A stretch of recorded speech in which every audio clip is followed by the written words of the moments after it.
நம்ம உயர்கல்விக்கான ஆலோசனை பெறலாம். முதல்ல ரகுராம் சார், இப்போ ஊடகவியல் படிப்பு அப்படின்னு எடுத்துக்கிட்டோம்னா, ஊடகம்னா பிரதானமாக வந்து 2 பிரிண்டிங் மீடியா அண்டு விஷுவல் மீடியான்னு 2 இருக்குது. ஊடகங்களோட நீட்சி இப்போதைக்கு எது வரைக்கும் சென்றிருக்கு? இது 2 தவிர இன்றைக்கி எல்லாருக்குமே தெரியும், விஷுவல் மீடியா அப்படிங்கிறது ஒரு மிகப்பெரிய அளவில் வந்து ஒரு வளர்ச்சியை கண்டிருக்கு.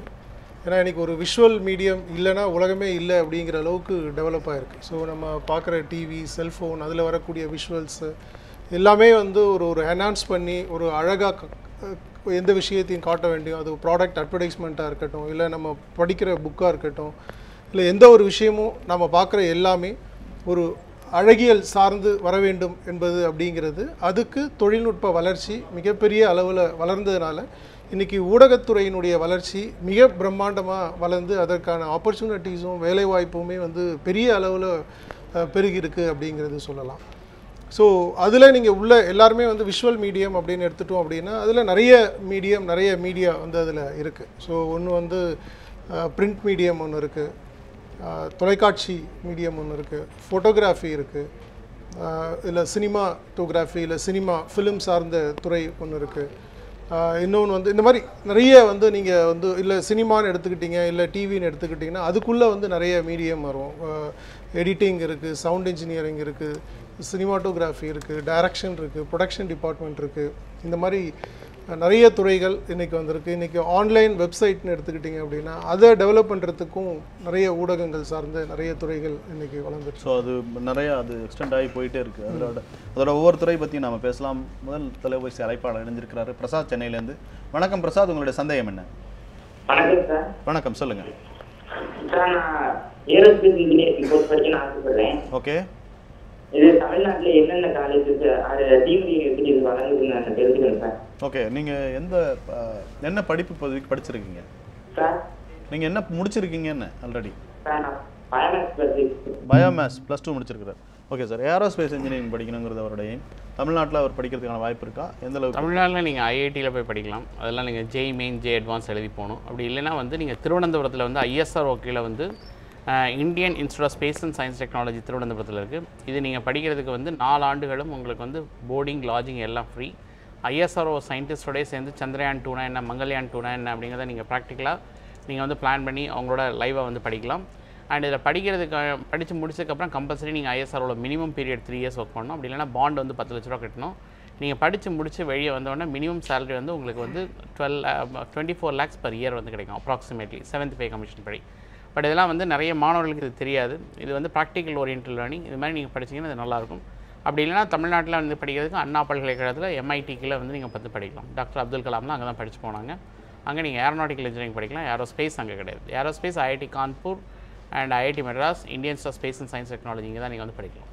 நிச்சயமாக அவருக்கான ஆலோசனை கிடைச்சிருக்கும். ரகுராம் சார், உங்கள்கிட்ட கேள்வி. மீடியா ஸ்டடீஸ் பற்றி மாணவர்களுக்கு தெரியாத விஷயங்கள் என்ன? மீடியா ஸ்டடீஸ்னால் ஒரு பவுண்ட்ரிக்குள்ளே யோசிச்சுட்டு இருக்காங்க அப்படின்ற மாதிரி ஒரு பார்வை இருக்குது. என்னென்னா திரைத்துறை சார்ந்த ஒரு விஷயமாவோ அல்லது பிரிண்டிங் மீடியா மாதிரி பத்திரிகைகளுக்கு வேலைக்கு போகலாம், அல்லது டெலிவிஷன் போகலாம், இந்த 3 தான் இருக்குது அப்படிங்கிற மாதிரி நினச்சிக்கிட்டு இருக்காங்க.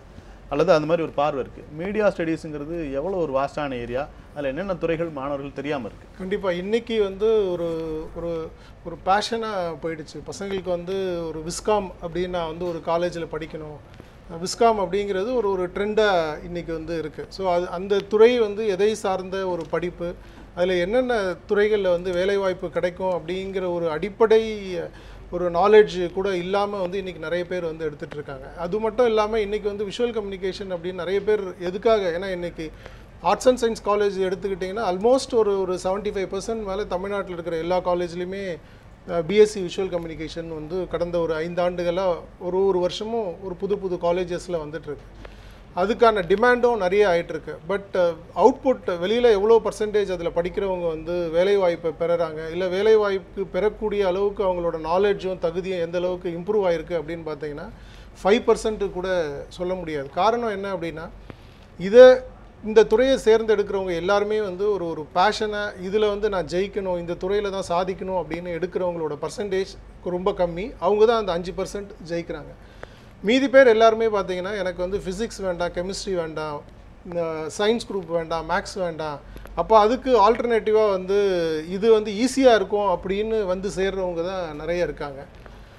பட் அந்த மாதிரி படிக்காமல் இதில் வந்து ஒரு இதை படிக்கணுங்கிற ஆர்வத்தோட ஒரு இன்வால்மெண்ட்டோட கண்டிப்பாக இந்த துறையை தேர்ந்தெடுத்தாங்க அப்படின்னா இன்றைக்கி வந்து நம்ம சொல்கிறோமே ஐடி கம்பெனிஸில் வந்து பெரிய ஒரு இன்ஜினியரிங் கிராஜுவேட் வந்து முடிச்சுட்டு ஒரு ஐடி கம்பெனியில் ஒரு 5 இயர்ஸில் என்ன சேலரியோட வாங்க முடியுமோ அந்த அளவுக்கு ஒரு சேலரி ஒரு normal arts and science graduate இந்த மீடியா துறை சார்ந்து இல்லை அதை சார்ந்த படிப்பை நீங்கள் எடுத்தீங்க அப்படின்னா அந்த அளவுக்கு உங்களால் சேலரி வாங்க கொடுங்க. அந்த அளவுக்கு வாய்ப்புகள் வந்து கொட்டி கிடக்கு இந்த மீடியா துறையிலையும் இந்த விஷுவல் மீடியம் துறையிலையும். நிச்சயமாக சார், தொடர்ந்து இதை பற்றி பேசலாம். அடுத்தபடியாக வேலூர்லேருந்து கல்பனாங்கிற நேயர் இணைஞ்சிருக்கிறாங்க. வணக்கம் கல்பனா, உங்களுடைய சந்தேகம் என்ன? ஹலோ வணக்கம், சொல்லுங்க சார். சொல்லுங்க கல்பனா. Good evening sir. வணக்கம் குட் ஈவினிங் சார். சொல்லுங்க. அதான் சார் என் பொண்ணு +2 முடிச்சிருக்கா. இப்போ ஓகே. நீட் கோச்சிங் போயிட்டு இருக்கா. ஓகே.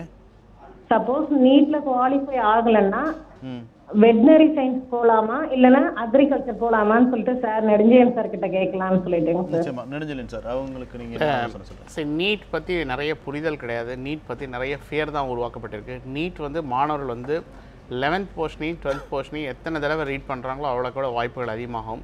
ஏன்னா இது வந்து 4 சாய்ஸ் தான் கொடுப்பாங்க. நீங்கள் போர்டு மாதிரி மொத்தமாக படித்து நீங்கள் எழுத வேண்டியிருக்காது. நீங்கள் ஃபஸ்ட்டு கேட்டது வந்து நீங்கள் வந்து நான் இது இல்லைன்னா இதுக்கு வந்து போகலாமா அப்படிங்கிறது. ஸ்டூடெண்ட் வந்து ஃபஸ்ட்டு என்னென்ன ஆப்பர்ச்சுனிட்டி இருக்குன்னு பாருங்கள். இதுக்கப்புறம் கூட ஒரு 40க்கும் மேலான நுழைவுத்துறைகளோட விண்ணப்பங்கள் வந்து கொடுத்துட்ருக்காங்க. அது எங்கள் இணையதளத்தில் வந்து கொடுத்துட்ருக்கோம். நீங்கள் சைட்லேயும் போய் பாருங்கள்.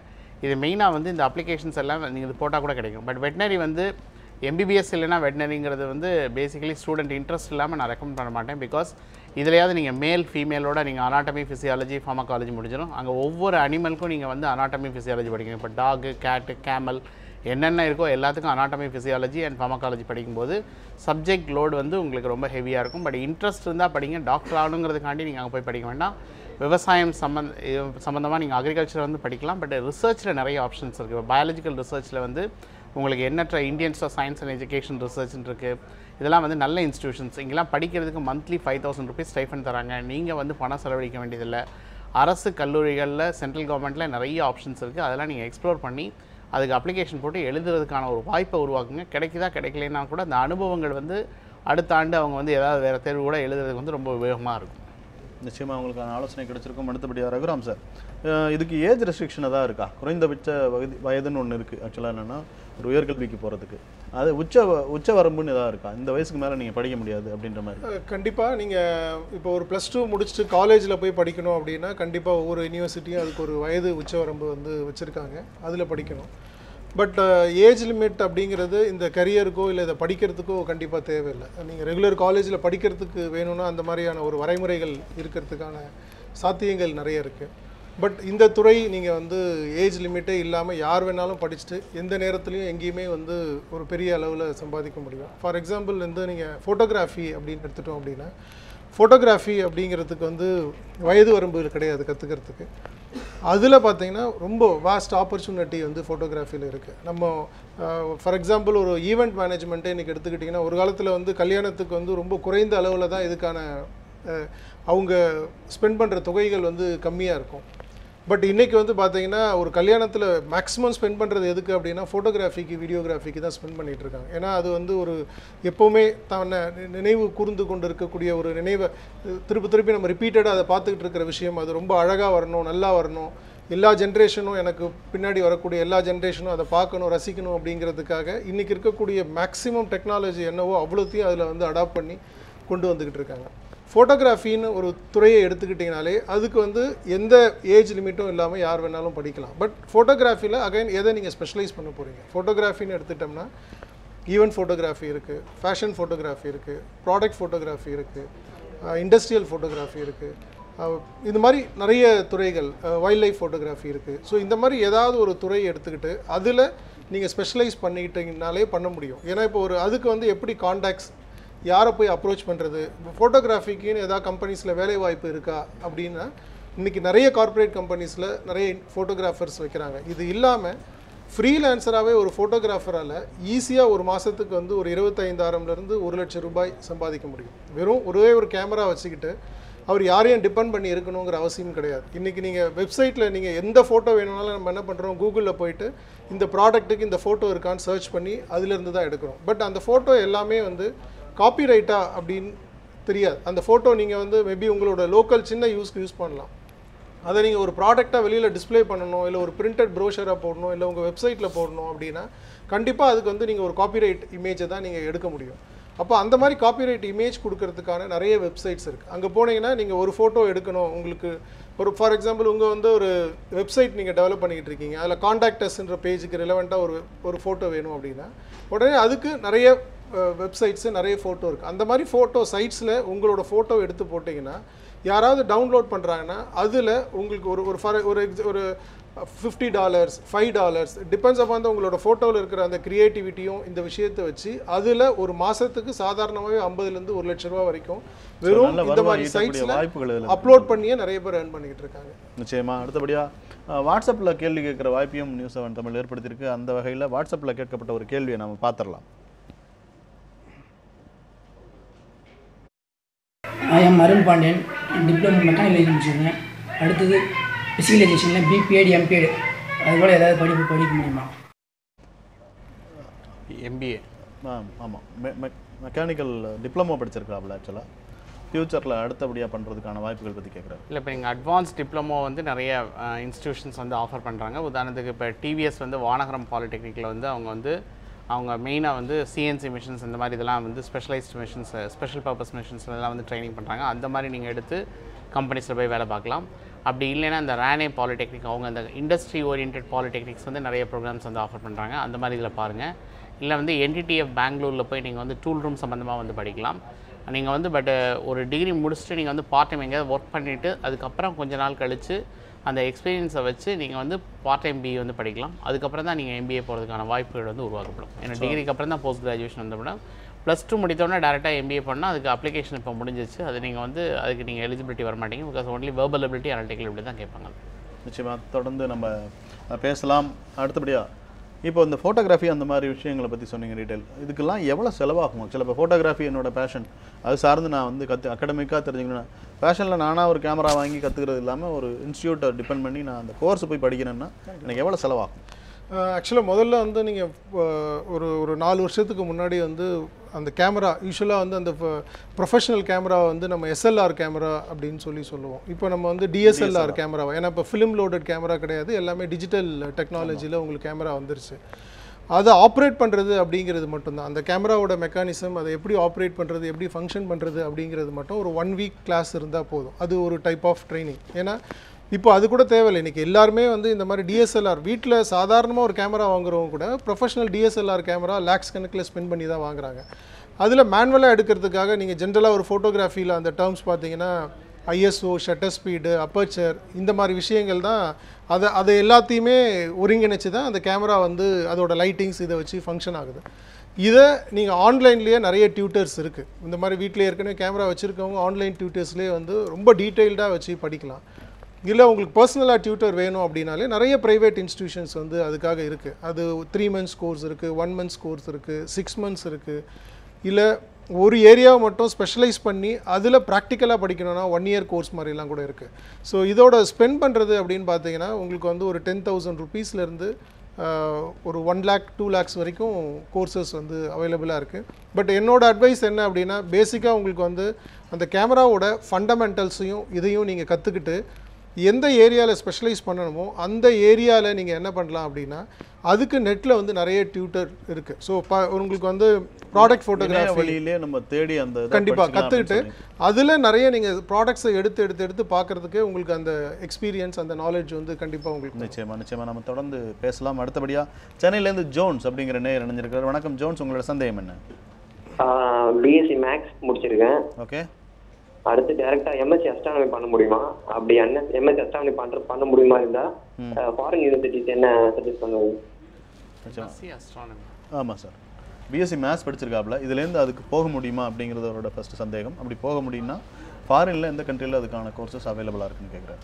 ஓகே, இப்போ இந்தியா பொறுத்த வரைக்கும் வந்து உங்களுக்கு வந்து இந்தியன் இன்ஸ்டியூட் ஆஃப் ஆஸ்ட்ரோஃபிசிக்ஸ் இருக்குது. நீங்கள் அங்கே ட்ரை பண்ணி பாருங்கள். இல்லைனா போஸ்ட் BSc வந்து நீங்கள் இந்தியன் இன்ஸ்டியூட் ஆஃப் சயின்ஸ் பெங்களூரில் வந்து ஆஸ்ட்ரோஃபிசிக்ஸ் அண்ட் அஸ்ட்ரானமி தனியாக இருக்குது. அதுவும் நீங்கள் வந்து ட்ரை பண்ணி பார்க்கலாம்.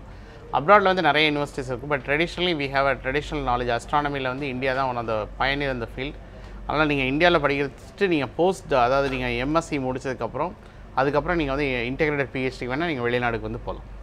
நிச்சயமாக அவருக்கான ஆலோசனை கிடைச்சிருக்கும். அடுத்தபடியாக சோஷியல் மீடியாவிலேருந்து ஒரு கேள்வியை பார்த்துலாம். ஃபேஸ்புக்கில் வந்து பார்த்துக்கிட்டு இருக்கிற நேயர் ஒரு கேள்வியை கேட்டிருக்கிறாரு. அவரோட கேள்வி என்னன்னு பார்க்கலாம். Jaba Arul Robinson, I have completed BE in EEE, but I want to become news anchor. What do I need to do become a news anchor? As a media expert, நீங்கள் என்ன சார் சொல்கிறீங்க அவருக்கு சஜஷன்? நியூஸ் ஆங்கருக்கு நிறைய courses இருக்குது. இது course படிக்கணுங்கிற necessity இல்லை. ஏன்னா நீங்கள் ஓரளவுக்கு இப்போ நியூஸ் ஆங்கரிங்னு நிறைய பேர் ப்ரிஃபர் பண்ணுறவங்களே கண்டிப்பாக வந்து அந்த நிறைய நாள் வந்து ரீட் பண்ண முடியும், படிக்க முடியும், நல்ல தமிழோட ஃப்ளூயன்சி நிறைய இருக்குது, இல்லை இங்கிலீஷில் எனக்கு நல்ல ஃப்ளூயன்சி இருக்குது. இந்த மாதிரியான காரணங்களால் தான் இப்படி ஒரு கரியரே வந்து நீங்கள் செலக்ட் பண்ணுவீங்க. இதுக்கு எதாவது ஷார்ட் டேர்ம் கோர்ஸ் மாதிரி நிறைய இன்ஸ்டிடியூஷன்ஸ் ஆஃபர் பண்ணுறாங்க. இதில் மெயினாக என்ன அப்படின்னா நியூஸ் ஆங்கரிங் பொறுத்த வரைக்கும் இன்றைக்கி ஒரு 2 இயர்ஸ்க்கு முன்னாடி நியூஸ் ஆங்கரிங் நியூஸ் ரீடரோட ஜாப் வேறு, இன்றைக்கி நியூஸ் ரீடரோட ஜாப் வந்து வேறு.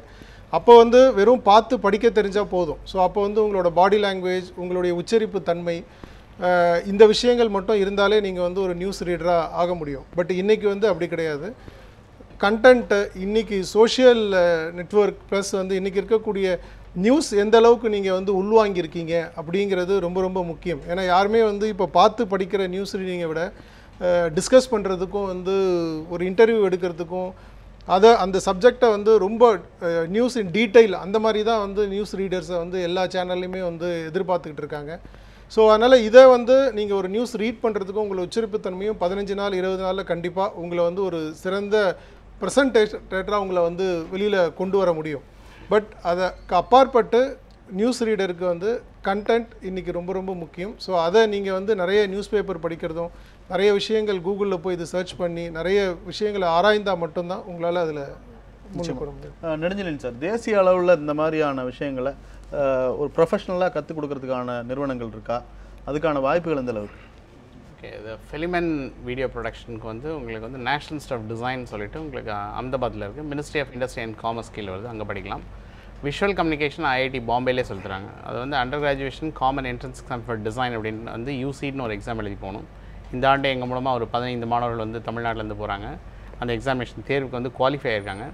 சென்ற ஆண்டு ஒரு பையன் பள்ளியில் படிக்காத மாணவர் 11th 12th வந்து ஓப்பன் ஸ்கூலிங்கில் படித்து கிளியர் பண்ணி அவரும் வந்து இப்போ Pandit Dwaraka Prasad Mishra Indians of information அதில் போய் படிக்கிறாரு.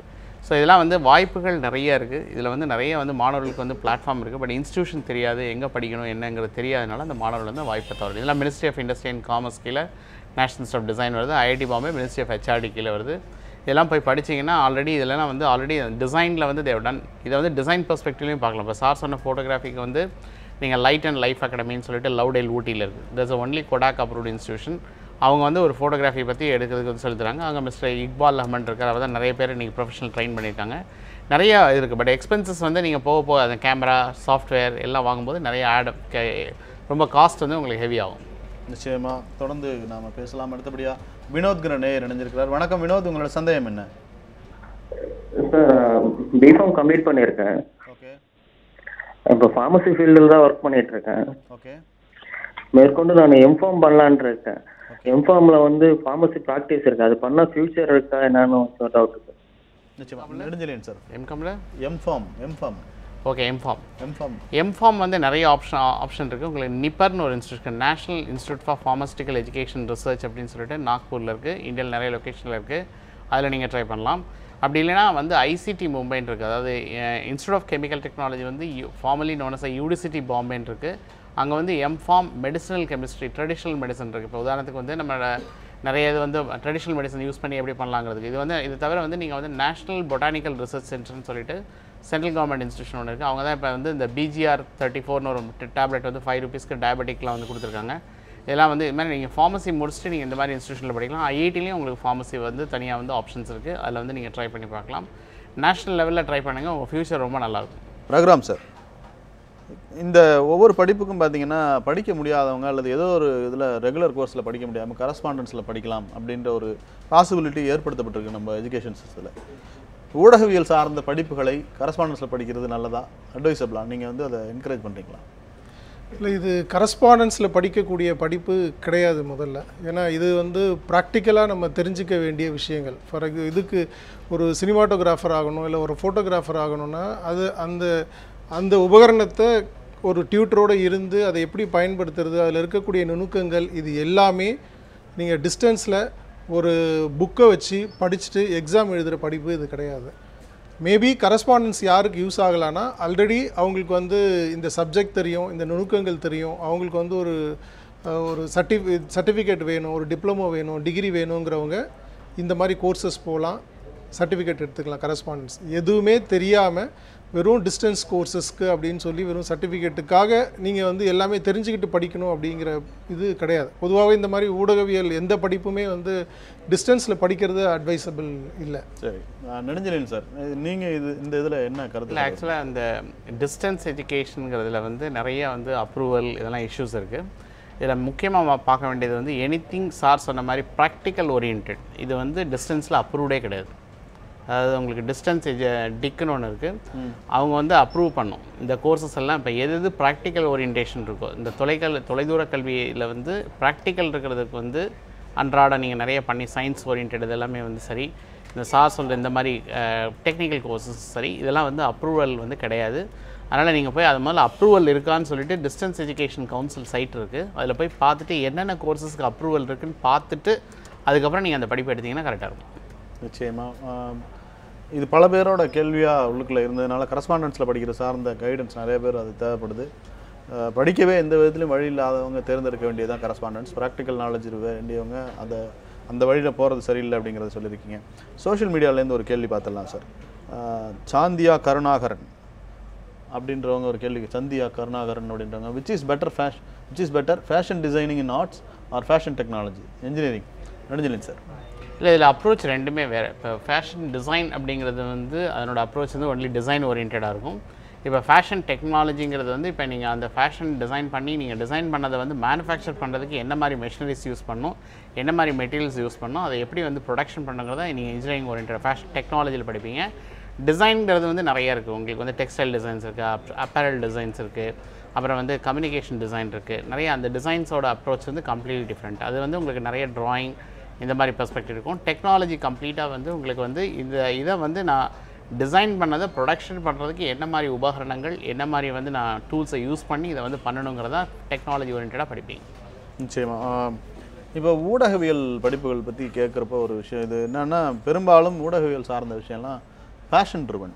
இது என்னோடய வாழ்க்கையாக மாறணும், இந்த மாதிரி நான் வாழணும்னு ஆசைப்படுறவங்க தேர்ந்தெடுக்கிற ஒரு துறையாக ஊடகவியல் பார்க்கப்படுது. திரைத்துறையாக எடுத்துக்கிட்டாலும் சரி, டெலிவிஷன் இண்டஸ்ட்ரியாக எடுத்துக்கிட்டாலும் சரி, ஒரு ஜேர்னலிஸ்ட் தான் அப்படின்னு தன்னை அடையாளப்படுத்திக்கிறது. ஏன்னா பல்வேறு பணிச்சுமைகளுக்கு நடுவில் தொடர்ற பணி அப்படிங்கிறதுனால. இதில் என்னென்னா, துறை மாதிரி வர்றவங்க ரொம்ப ஜாஸ்தி. அவங்களோட படிப்புக்கும் இந்த துறைக்கும் எந்த விதத்துலையும் சம்மந்தம். இந்த மாதிரி வர்றதை நீங்கள் எப்படி பார்க்குறீங்க? இல்லை, துறை மாதிரி வருவதற்கான காரணம் என்ன அப்படின்னா, நிறைய இப்போ எங்களோட இன்ஸ்டியூஷனில் எடுத்துக்கிட்டிங்கன்னா ஒரு 5 இயர்ஸ்க்கு முன்னாடி வந்து படிக்கக்கூடிய பசங்கள் எல்லாமே வந்து ஒரு +2 முடித்ததுக்கப்புறமோ இல்லை 10th முடித்ததுக்கப்புறம் டைரெக்டாக இல்லை வேறு எதுவுமே படிக்காமல் இந்த மாதிரி கோர்சஸ் வந்து டைரெக்டாக படிப்பாங்க. இன்றைக்கி வந்து பார்த்திங்கன்னா ஆல்மோஸ்ட்டு எல்லாருமே வந்து ஒரு பிஇ கம்ப்ளீட் பண்ண ஸ்டூடெண்ட்ஸு தான். அதாவது எப்படி ஒரு காலத்தில் வந்து ஒரு 10th +2 ஒரு மினிமம் குவாலிஃபிகேஷனாக இருந்ததோ, இன்றைக்கி அந்த மாதிரி வந்து பேரண்ட்ஸோட இதில் பிஇ அப்படிங்கிறது ஒரு மினிமம் குவாலிஃபிகேஷன் ஆகி அதிலிருந்து மாறி வரவங்க நிறைய இருக்காங்க. அந்த மாதிரி துறை மாறி வந்து ஜெயிச்ச நிறைய ஸ்டோரிஸ் வந்து எங்களோட அனுபவத்திலே சொல்ல முடியும். ஏன்னா பேரண்ட்ஸோட கம்பல்ஷன் வரைக்கும் அவங்களுக்கு என்ன பிடிச்சிருக்கு, அவங்களுக்கு என்ன படிக்கணும்னு தோணுது, இல்லை அவங்களோட ஒரு க்ளோஸ் சர்க்கிள் என்ன சொல்கிறாங்களோ இதை மட்டும்தான் படிக்கிற அளவுக்கு அவங்க பேரண்ட்ஸோட கைடன்ஸ் வரைக்கும் வராங்க. அதுக்கப்புறம் உனக்கு தேவையானது என்ன, அப்படி இந்த டிகிரி கேட்டையா, டிகிரி வாங்கி கொடுத்துட்டேன், இதுக்கு மேலே நான் எனக்கு பிடிச்சதை படிப்பேன் அப்படின்னு சொல்லிட்டு அவங்களுக்கு பிடிச்ச ஒரு துறையை வந்து தேர்ந்தெடுக்கிறது வந்து இன்றைக்கி நிறைய ஆயிடுச்சு. இது மட்டும் இல்லாமல் குடும்ப சூழல், வேலைக்கு போகக்கூடிய சூழல், வேலைக்கு போகாமல் அதுக்கப்புறம் இப்போ அதுவும் நீங்கள் எஸ்பெஷலி இந்த சினிமா துறை இல்லை இந்த ஊடகத்துறை எடுத்துக்கிட்டிங்க அப்படின்னா, அதில் ஒருத்தருக்கு வந்து ஒரு ஆசை வந்துடுச்சு, இதில் நான் ஜெயிக்கணும் சாதிக்கணும் அப்படிங்கிற ஒரு ஆசை வந்துச்சு அப்படின்னா கண்டிப்பாக அது வந்து அவங்களுடைய வாழ்நாள் முழுவதும் அது வந்து ரிப்பீட்டடாக அவங்கள வந்து ஒரு நோய் மாதிரி திருப்பி அது தொந்தரவு பண்ணிக்கிட்டே இருக்கும். இது நான் மிஸ் பண்ணிட்டேன், இதை நான் மிஸ் பண்ணிட்டேன், இந்த மாதிரி மிஸ் பண்ணிட்டேன். அந்த மாதிரி வந்து ரிட்டையர்ட் ஆகி இந்த துறையில் வந்து படித்து சாதித்தவங்க இருக்காங்க. நான் அந்த மாதிரிலாம் அவங்க சொல்லும்போது, சார் எனக்கு சின்ன வயசுலேருந்தே ஆசை, பட் என்னுடைய குடும்ப சூழல், நான் இந்த மாதிரி ஒரு வேலைக்கு போயிட்டேன், இப்போ என்னை கேட்குறதுக்கு யாருமே இல்லை, செட்டில்டு, நான் இப்போ எனக்கு பிடிச்ச துறையை படிக்கிறவங்க இருக்காங்க. இன்னும் சில பேர் வந்து பார்த்திங்கன்னா அவங்க தான் வந்து எல்டராக இருப்பாங்க அவங்க ஃபேமிலியில், அவங்க குடும்ப சூழலில் படிப்பாங்க, ஓரளவுக்கு அவங்களோட அடுத்த ஒரு தம்பியோ தங்கச்சியோ வேலைக்கு போனோன்னா அந்த வேலையை விட்டுட்டு திருப்பி இந்த துறையை வந்து தேர்ந்தெடுத்தவங்க இருக்காங்க. இல்லை இப்போ பேரண்ட்ஸோட கம்பல்ஷனில் பிஇ முடிச்சுட்டு இல்லை வேற ஒரு டிகிரியை முடிச்சுட்டு இதை வந்து எடுத்திருக்கவங்க இருக்காங்க. துறை மாறினால் நிச்சயமாக வெற்றி பெற கண்டிப்பாக இது வந்து இந்த கோர்ஸை பொறுத்த வரைக்கும், மீடியா கோர்ஸும் சினிமா துறை கோர்ஸை பொறுத்த வரைக்கும் இந்த கோர்ஸ் வந்து பிடிச்சி அவங்களுக்கு ஒரு பேஷனேட்டில் படிக்கிறவங்க தான் அதிகம். அதனால் வந்து அவங்கள வந்து எப்படி நீங்கள் கட்டுப்படுத்தணும்னு நினைக்கினா கூட அவங்களால வந்து கட்டுப்படுத்தவே முடியாது. அவங்க சாதிச்சே தீர்வாங்கன்னு சொல்லுவாங்க. ஆமாம், அந்த மாதிரி எத்தனையோ கதைகள் வந்து இருக்குது, உண்மை சம்பவங்களே இருக்குது. நிச்சயமா. அடுத்தபடியாக அகில் வர்மன் அப்படின்ற நேயர் இணைஞ்சிருக்காரு. வணக்கம் அகில், உங்களோட சந்தேகம் என்ன? ஹலோ சார், வணக்கம் சார். வணக்கம், சொல்லுங்கள் சார். இப்போ சென்ட்ரல் யூனிவர்சிட்டி ஆஃப் திருவாரூரில் எம்எஸ்சி எபிடமியாலஜி அண்ட் பப்ளிக் ஹெல்த்னு ஒரு நியூ கோர்ஸ் ஆரம்பிச்சிருக்காங்க சார். சரிங்க. அதோட ஸ்கோப் வந்து எப்படி இருக்குன்னு கொஞ்சம் சொல்லுங்கள். நிச்சயமா. நெடுஞ்செழியன் சார். இல்லை, சென்ட்ரல் யூனிவர்சிட்டிஸ் நீங்கள் நல்ல கோர்ஸ் தான் நீங்கள் படிக்கிறது ஜாயின் பண்ணுறதா இருந்தால் நீங்கள் அதை ஜாயின் பண்ணலாம். அதே மாதிரி சென்ட்ரல் யூனிவர்சிட்டி கர்நாடகாவில் வந்து இன்டர்நேஷ்னல் ரிலேஷன்ஸ்னு ஒரு கோர்ஸ் இருக்குது, அதுவும் நீங்கள் படிக்கலாம். தமிழ்நாடு தாண்டி நீங்கள் central university Haryana and Rajasthan, central university ராஜஸ்தானில் வந்து எம்ஏ டிஜிட்டல் சொசைட்டின்னு கொண்டு வந்திருக்காங்க, எம்எஸ்சி டிஜிட்டல் சொசைட்டி. இது வந்து IIIT பெங்களூரோட சேர்ந்து பண்ணுறாங்க, அதுவும் நல்ல கோர்ஸ். அது IIIT பெங்களூர் ரொம்ப நல்ல இன்ஸ்டியூஷன்.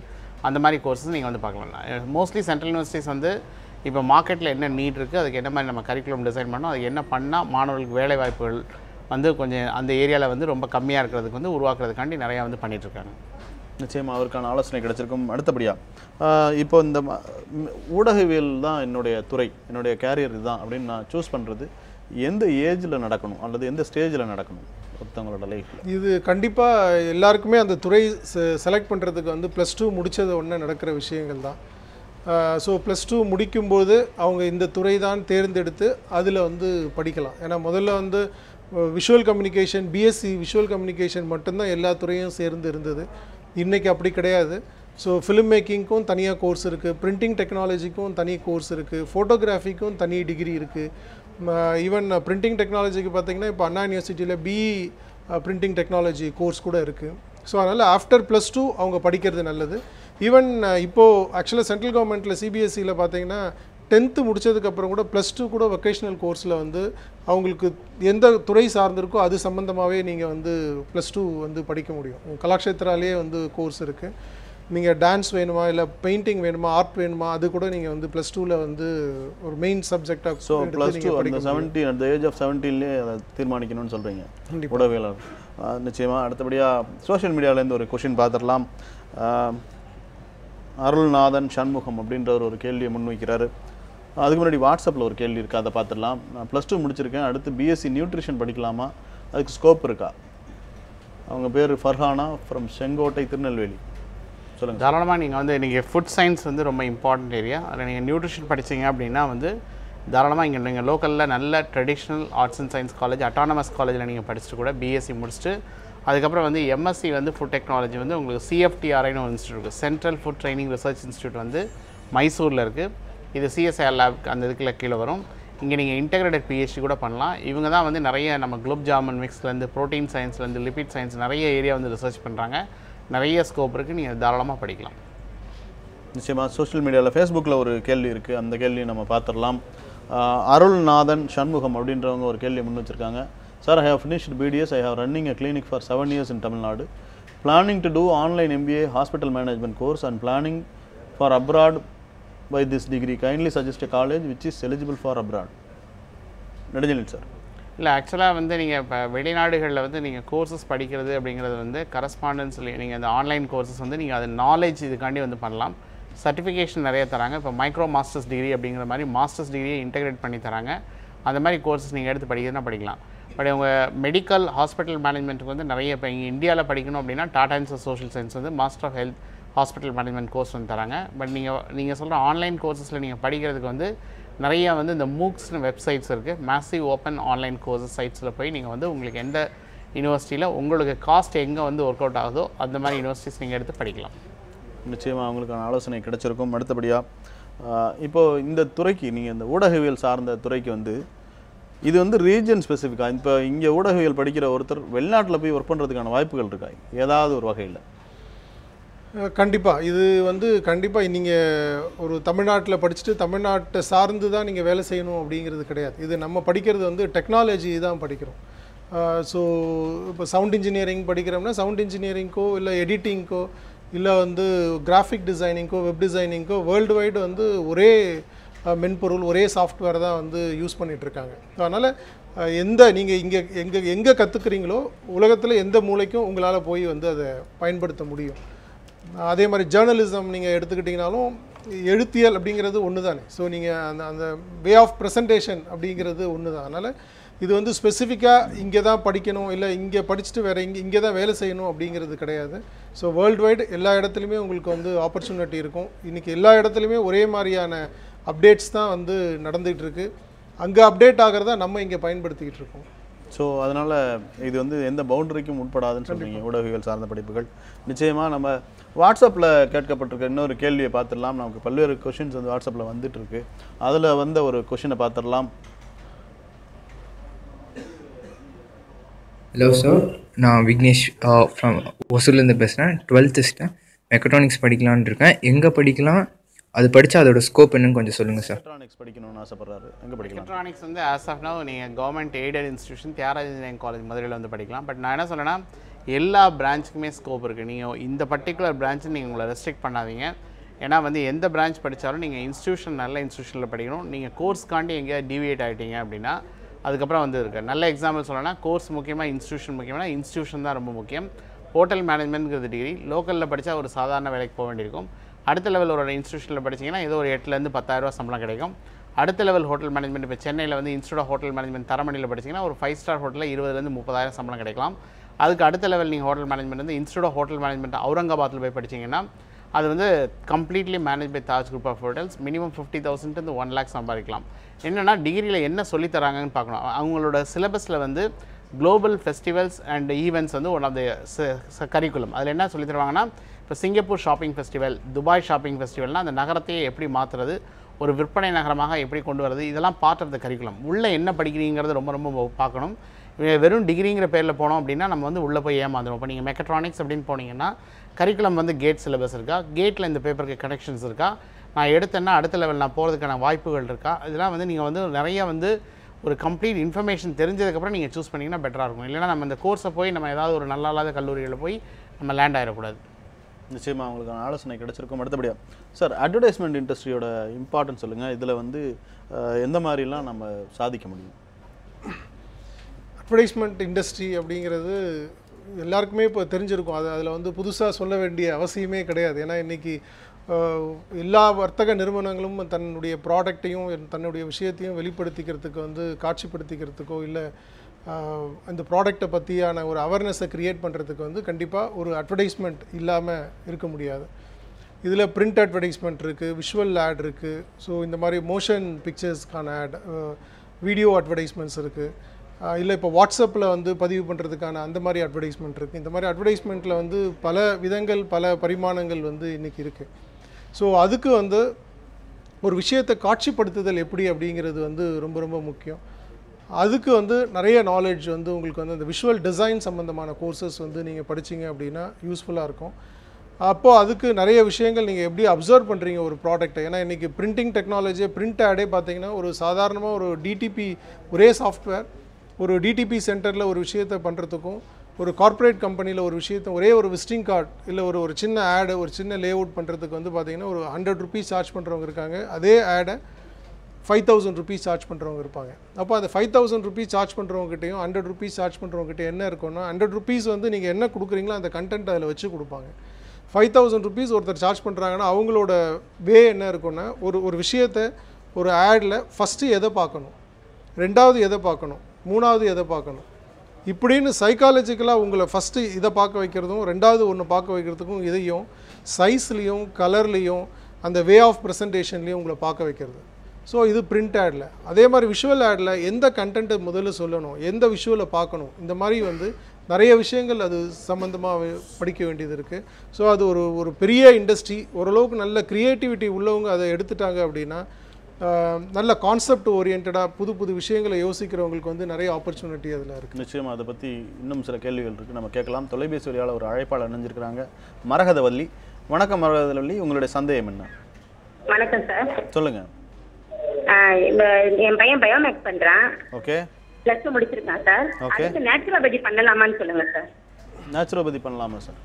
தாராளமாக பண்ணலாங்க. பட் நான் முதல்ல சொன்னதான், நீங்கள் என்னென்ன வாய்ப்புகள் இருக்குதுன்னு தெரிஞ்சுக்கோங்க. நீங்கள் இதே ஒன்று தான் இதில் ஸ்கோப் இருக்குது அப்படின்னு போகாதீங்க. அந்த மாணவருக்குன்னு ஒரு தனித்திறமை இருந்திருக்கலாம். அந்த திறமைக்கு ஏற்ற மாதிரி நிறைய படிப்புகள் இருக்குது. அதெல்லாம் என்னென்ன இருக்குன்னு பார்த்துட்டு நீங்கள் சூஸ் பண்ணுங்கள். நேச்சுரோபதி தாராளமாக படிக்கலாம். உங்களுக்கு சென்னையில் அரும்பாக்கத்தில் அதில் வந்து இன்ஸ்டியூஷனில் இருக்குது. நீங்கள் அங்கே வந்து +2 மதிப்பெண்கள் வந்ததுக்கப்புறம் விண்ணப்பங்கள் வந்து கொடுக்கப்படும். அது வழியே நீங்கள் விண்ணப்பித்து நீங்கள் வந்து போகலாம். நிச்சயமாக அவங்களுக்கான ஆலோசனை கிடைச்சிருக்கும். அடுத்தபடியாக கோவையிலேருந்து பானுதேவி இணைஞ்சிருக்கிறாங்க. வணக்கம் பானுதேவி, உங்களோட சந்தேகம் என்ன? சார் வணக்கம் சார். வணக்கம், சொல்லுங்கள். என் சன் வந்து +2 எழுதியிருக்கானுங்க சார். ஓகே. அவன் வந்து இப்போ இந்த கம்ப்யூட்டர் சயின்ஸ் மேத்ஸ் பிசிக்ஸ் எடுத்திருக்காப்ல. ஓகே. அவன் விஷுவல் கம்யூனிகேஷன் படிக்கணும்னு லைக் பண்ணுறாப்ல. ஓகே. நாங்கள் எங்கே பண்ணலாம், அது எப்படி எங்களுக்கு ஃபியூச்சருக்கு என்னன்னு தெரியணும் சார், கால் பண்ணியிருக்கோம். விஸ்காம் படிக்கிறதுக்கு எந்த மாதிரியான எதிர்காலம் இருக்குன்னு கேட்டிருக்காங்க. அவங்களுக்கு நீங்கள் என்ன கம்யூனிகேஷன்ல கேட்டாங்க? இல்லை விஷுவல் கம்யூனிகேஷன். ஓகே. விஸ்காம் எந்த ஊரில் இருக்காங்க? கோவை. விஷுவல் கம்யூனிகேஷன் இப்போது எல்லா காலேஜஸ்லையுமே இருக்குது. நீங்கள் பார்த்தீங்கன்னா ஆர்ட்ஸ் அண்ட் சயின்ஸ் காலேஜ் எல்லாத்துலேயுமே இருக்குது. பட் அவங்க சார் கொஞ்சம் நேரத்துக்கு முன்னாடி சொன்ன மாதிரி நீங்கள் எங்கே படிக்கிறீங்களோ அதை வச்சு தான் உங்களோட சேலரி நிர்ணயிப்பார் அப்படின்னு சொன்னார் பாருங்கள். அதே விஷயங்கள் தான் இதுக்குமே இம்ப்ளிமெண்ட் ஆகும். நீங்கள் விஸ்காம் படிக்க வைக்கிறது முக்கியம் இல்லை, எந்த காலேஜில் சேர்க்குறீங்க, அங்கே இருக்கக்கூடிய இன்ஃப்ராஸ்ட்ரக்சர் என்ன, அங்கே சொல்லிக் கொடுக்கக்கூடிய ஃபேக்கல்ட்டியோட நாலேஜ் என்ன அப்படிங்கிறது ரொம்ப ரொம்ப முக்கியம். இன்றைக்கி பார்த்தீங்கன்னா விஷுவல் மீடியம் அப்படிங்கிறது வந்து எல்லா துறை சார்ந்த ஒரு படிப்புமே அதில் இருக்குது. பட் மேக்ஸிமம் காலேஜஸில் பார்த்தீங்கன்னா வெறும் எம்ஏ எம்ஃபில் ஜேர்னலிசம் முடித்த லெக்சரர்ஸ் தான் இருக்காங்க. பட் அவங்களுக்கு எந்த அளவுக்கு அந்த ப்ராக்டிக்கல் நாலேஜ் இருக்குது. அதனால் நீங்கள் ஒரு காலேஜை செலக்ட் பண்ணுறதுக்கு முன்னாடி அந்த காலேஜுக்கு போயிட்டு அங்கே இருக்கக்கூடிய இன்ஃப்ராஸ்ட்ரக்சர் பாருங்கள், அங்கே இருக்கக்கூடிய ஃபேக்கல்ட்டிஸோட பேசுங்க, அவங்களோட எக்ஸ்பீரியன்ஸ் என்ன, என்னென்ன சப்ஜெக்ட் என்ன எடுக்கிறாங்க அப்படிங்கிறது. ஸோ அது மட்டும் இல்லாமல் நீங்கள் காலேஜில் அப்படியே இருந்து நீங்கள் ஒரு நல்ல காலேஜில் சேர்த்தா கூட அகைன் அவர் என்ன ஏரியாவை ஸ்பெஷலைஸ் பண்ணுறாரு அப்படிங்கிறது ரொம்ப ரொம்ப முக்கியம். ஏன்னா விஷுவல் கம்யூனிகேஷன் அப்படிங்கிறது வந்து இன்றைக்கி நம்ம பிரிண்ட் மீடியா அதில் இருக்குது, ஃபோட்டோகிராஃபி மீடியம் அதில் இருக்குது, அட்வர்டைஸ்மெண்ட் மீடியம் அதில் இருக்குது, சினிமா மீடியம் அதில் இருக்குது. இது எல்லாமே ஒருங்கிணைச்சது தான் வந்து இன்றைக்கி வந்து விஷுவல் கம்யூனிகேஷன் அப்படின்னு நம்மளுடைய மேக்ஸிமம் யூனிவர்சிட்டியில் சிலபஸ் வந்து ஃப்ரேம் பண்ணியிருக்காங்க. இன்னும் சில மாதிரி காலேஜஸ் வந்து பார்த்திங்க அப்படின்னா நீங்கள் எது வேணுமோ அதை ஸ்பெஷலைஸ் பண்ணிக்கலாம். நீங்கள் உங்களுக்கு வந்து விஷுவல் மீடியமில் வந்து பிரிண்ட் மீடியம் மட்டும் நீங்கள் ஸ்பெஷலைஸ் பண்ணிக்கலாம் செகண்ட் அண்ட் தேர்ட் இயரில், இல்லை வந்து ஃபோட்டோகிராஃபி மட்டும் ஸ்பெஷலைஸ் பண்ணிக்கலாம், சினிமாட்டோகிராஃபி மட்டும் ஸ்பெஷலைஸ் பண்ணிக்கலாம். அந்த மாதிரியான கரிக்குலம் இருக்கக்கூடிய காலேஜஸாக இருந்ததுன்னா நீங்கள் எதில் வேணுமோ அதில் ஷைன் பண்ணி அது சார்ந்த துறையை எடுத்து நீங்கள் இன்டர்ன்ஷிப் போகிறதுக்கோ இல்லை பிளேஸ்மெண்ட்டுக்கோ வந்து அது உதவியாக இருக்கும். ஏன்னா எல்லாமே மிக்ஸ் பண்ணி படிக்கும்போது எதை எடுக்கிறது அப்படிங்கிறது என்ன பண்ணுவாங்கன்னா, ஏன்னா இன்றைக்கி வந்து நிறைய மேக்ஸிமம் இப்போ எங்களோட இன்ஸ்டியூஷன்லேயே பார்த்தீங்கன்னா பிஎஸ்சி விஸ்காம் முடிச்சுட்டு தான் நிறைய பேர் எங்ககிட்ட வந்து ஏதாவது ஒரு ஏரியாவை ஸ்பெஷலைஸ் பண்ணணும்னு வராங்க. ஸோ விஸ்காம் அப்படிங்கிறது ஒரு காமன் படிப்பாகவும், அதுக்கப்புறம் எனக்கு வந்து ஃபோட்டோகிராஃபி வேணும் சார், இல்லை எனக்கு ஜேர்னலிசம் வேணும், இல்லை எனக்கு வந்து சவுண்ட் இன்ஜினியரிங் வேணும், சவுண்ட் இன்ஜினியரிங் மட்டும்தான் நான் ஸ்பெஷலைஸ் பண்ணணும் அப்படின்னு சொல்லிட்டு அது ஒரு பேசிக் டிகிரியாக வச்சுட்டு இதை வந்து ஒரு அட்வான்ஸ் கோர்ஸாக எடுத்து படிச்சிட்ருக்காங்க. அந்த மாதிரி படிக்கணுங்கிற அவசியம் கிடையாது. பட் நீங்கள் செலக்ட் பண்ணும்போதே நல்ல காலேஜும் நல்ல ஃபேக்கல்ட்டி நல்ல இன்ஃப்ராஸ்ட்ரக்சர் இருக்கிற இடமா நீங்கள் சேர்த்தீங்க அப்படின்னா கண்டிப்பாக அதிலேயே ஸ்பெஷலைஸ் பண்ணிவிட்டு உங்களுக்கு ஆப்பர்ச்சுனிட்டி கிடைக்கிறதுக்கு வாய்ப்பு. நிச்சயமாக உங்களுக்கான ஒரு விரிவான ஆலோசனை கிடைச்சிருக்கும். நெடுஞ்செழியன் சார், நிகழ்ச்சியோட இறுதி பகுதி கிட்டத்தட்ட வந்துட்டோம். ஆட் இண்டஸ்ட்ரி பற்றி பேசிக்கிட்டு இருக்கும்போது ஒரு சொன்னார், இந்த ஆட் இண்டஸ்ட்ரிக்கு வந்து இந்தியாவில் இருக்கக்கூடிய மிகச்சிறந்த நிறுவனங்கள் இதுக்கு வந்து இந்த கோர்ஸுக்கான டியூரேஷன் எவ்வளவு செலவாகும்? இல்லை, இது கோர்ஸ் வந்து வெரி எக்ஸ்பென்சிவ் கோர்ஸ் தான் சார் சொன்ன மாதிரி. இப்போ முத்ரா இன்ஸ்டியூட் ஆஃப் கம்யூனிகேஷன் மைக்கான்னு சொல்லி அகமதாபாத்தில் இருக்குது. அவங்க வந்து இப்போ மீடியா பிளானிங் இருக்குது. இப்போ உதாரணத்துக்கு வந்து ஒரு பெரிய கம்பெனி வந்து இப்போ ஃப்ளிப்கார்ட், அமேசான் இந்த மாதிரிலாம் வந்து தே ஹேவ் அ பட்ஜெட் வந்து க்ரோர்ஸ் கணக்கில் வச்சுருக்காங்கன்னா எந்தெந்த மீடியாவில் போடணும், மீடியா பிளானிங்னு ஒரு ஏரியா இருக்குது. உதாரணத்துக்கு வந்து நான் வந்து பிரிண்ட் மீடியா லெவலில் போடணும், விஷுவல் மீடியா லெவலில் போடணும், வெப் மீடியா லெவலில் போடணும், அண்ட் எந்த மீடியாவில் நான் எப்படி போட்டேன்னா எனக்கு வந்து ரிட்டர்ன் இருக்கும். இதெல்லாம் வந்து பேசிக்கலி இதெல்லாம் இட்ஸ் ஹியூஜ். உங்களுக்கு அட்வர்டைசிங் தான் இன்றைக்கி வந்து it's crores and crores of money involve. But இதில் போகிறதுக்கு முன்னாடி உங்களோட மேத்தமேட்டிக்கல் நாலேஜ், சப்போஸ் நீங்கள் இந்த மீடியா பிளானிங் போகிறீங்கன்னா உங்களுக்கு ஸ்டாட்டிஸ்டிக்கல் மேத்தமேட்டிக்கில் நீங்கள் நல்லா இருக்கணும். அண்ட் இல்லை க்ரியேட்டிவ் சைடில் போகணும் அப்படின்னா சொன்னால் காப்பி ரைட்டிங் இந்த மாதிரி இதெல்லாம் போகணுன்னா அதுக்கு போகலாம். இல்லை வந்து உங்களுக்கு வந்து நிறைய அட்வர்டைசிங் விஷுவல்லையும் வந்து சார் சொன்ன மாதிரி இருக்குது. பட் கம்பெனிஸ் நிறைய ஆர்கனைசேஷன் வந்து நிறைய இருக்குது. உங்களுக்கு பெரிய பிக் கம்பெனிஸ் வந்து ஓஎன்டம் இந்த மாதிரி இந்த லிண்டாஸ் இந்த மாதிரி பெரிய பெரிய கம்பெனிஸ்லாம் இருந்தது. அந்த மாதிரி இதுலேயே வந்து அவங்க வந்து போகலாம். ஆப்ஷன்ஸ் நிறைய இருக்குது. பட் ஸ்டூடெண்ட்ஸ் வந்து ரெஸ்ட்ரிக்ட் பண்ணக்கூடாது. மெயினாக என்னென்னா பெற்றோர்களும் மாணவர்களும் என்னென்ன இருக்குதுன்னு தெரியாமலே இன்றைக்கி படிக்கிறது தான். ஏன்னா ஸ்கூலுக்கு அப்புறம் வந்து காலேஜுக்கு போகும்போது எண்ணற்ற வாய்ப்புகள் இருக்குது, அதுவும் அரசுலேயே இருக்குது. பட் இன்றைக்கி +2 முடித்தவங்களுக்கு கூட இன்னொரு 50 அப்ளிகேஷன் போயிட்டுருக்குங்கிறது தெரியாமல் இருக்குது. பட் இதெல்லாம் தெரிஞ்சுட்டு அவங்க அப்ளை பண்ணி அதுக்கப்புறம் என்னென்ன அட்மிஷன் வாங்கிட்டு என்ன படிக்கலாம்னு டிசைட் பண்ணுறது பெட்டராக இருக்கும். இப்போ கையில் ஒன்று இல்லாததுக்கு ஆசைப்படுறதை விட நான் எல்லாத்தையும் அட்மிஷன் வாங்கினதுக்கப்புறம் அதில் என்ன நல்லா இருக்குது அப்படிங்கிறத பார்க்குறது வந்து பெட்டராக இருக்கும். சாய்ஸ் வச்சுட்டு செலக்ட் பண்ணலாம். அடுத்தபடியாக தொலைபேசியில் ஒரு அழைப்பாளர் இணைஞ்சிருக்கிறாங்க. அவங்களோட சந்தேகம் என்னன்னு கேட்கலாம். ஹலோ, வணக்கம். உங்களுடைய பெயர், சந்தேகம் என்ன? சார், என்னோட பேர் சண்முக சுந்தரம், சென்னையில இருந்து பேசுறேன். ஓகே சார், எங்க டாக்டர் வந்து பிடெக் கம்ப்யூட்டர் சயின்ஸ் முடிச்சிட்டாங்க. ஓகே, எக்ஸ்பீரியன்ஸா ஆயிடுச்சு. இப்போ வந்து சைபர் செக்யூரிட்டி படிக்கணும்ன்றாங்க. ஓகே, இதை பத்தி கொஞ்சம் டீடைலா சொல்லுங்க சார். நிச்சயமா. நிகழ்ச்சியோட இறுதி பகுதி வந்துட்டோம். அவங்களுக்கு உங்களுடைய ஆலோசனை. சைபர் செக்யூரிட்டி வந்து உங்களுக்கு வந்து IIIT அலகாபாத்தில் வந்து சொல்லித்தராங்க. அது மினிஸ்ட்ரி ஆஃப் இன்ஃபர்மேஷன் டெக்னாலஜி கீழே வருது. சைபர் இன்ஃபர்மேஷன் செக்யூரிட்டி அங்கே ஒரு தனி கோர்ஸ் இருக்குது. இதுக்கப்புறம் வந்து உங்களுக்கு வந்து இப்போ நீங்கள் IIIT பெங்களூர்லேயும் நீங்கள் போய் ஸ்பெஷலைஸ் வந்து பண்ணலாம். இல்லை ஆன்லைன் கோர்சஸ் நிறைய இருக்குது சைபர் செக்யூரிட்டிக்கு வந்து, அதில் நீங்கள் வந்து பண்ணலாம். சைபர் செக்யூரிட்டி ப்ளஸ் லா காம்பினேஷன் வேணால் கவர்மெண்ட் லா காலேஜ் பாம்பேயில் பண்ணலாம். ஸோ அவங்களுக்கான ஆலோசனை கிடைச்சிருக்கும். இன்னும் விரிவான விளக்கங்கள் கூட வரும் நிகழ்ச்சிகளை நம்ம செய்யலாம். இங்கே அரங்குக்கே வந்து பல்வேறு கல்வி சார்ந்த தகவலை, குறிப்பாக ஊடகவியல் சார்ந்த பல்வேறு விஷயங்களை பகிர்ந்துக்கிட்டீங்க. உங்களுக்கு நியூஸ் 7 தமிழ் சார்பாக நன்றி. அதே போல் நெடுஞ்செழியன் சார், நீங்களும் பல்வேறு தேசிய அளவிலான கல்வி வாய்ப்புகள் நீங்கள் எல்லை கடந்தும் படிக்கணும் அப்படிங்கிற விஷயத்தை தொடர்ந்து வலியுறுத்திட்டே வரீங்க. உங்களுக்கும் நியூஸ் 7 தமிழ் சார்பாக நன்றிகளை தெரிவிச்சுக்கலாம். இன்றைய நிகழ்ச்சி இந்த அளவில் நிறைவு பெறுகிறது. வேறொரு நிகழ்ச்சியில் வேறு சில விருந்தினர்களுடன் பல்வேறு கல்வி தகவல்களை நாம் அளிக்கலாம், ஆலோசனைகளை பெறலாம். இந்த நிகழ்ச்சி குறித்த உங்களுடைய கருத்துக்களை, ஆலோசனைகளை, புகார்களை feedback@ns7.tv அப்படிங்கிற ஒரு மின்னஞ்சல் முகவரிக்கு நீங்கள் அனுப்பலாம். செல்ஃபி வீடியோவாக எடுத்து உங்கள் கேள்விகளை நீங்கள் கேட்கலாம். அதற்கான வாய்ப்புகள் அளிக்கப்பட்டிருக்கு. அதே போல் ஃபேஸ்புக்கில் நேரலை ஒளிபரப்பப்படுறதுக்கு இல்லை, கமெண்ட்டாகவும் உங்களோட கேள்விகளை போடலாம். அண்மை செய்திகளை தெரிந்து கொள்ள இணைந்திருங்கள் நியூஸ் 7 தமிழுடன். இது யூரோப் ஸ்டடி சென்டர் வழங்கும் என்ன படிக்கலாம் எங்கு படிக்கலாம்.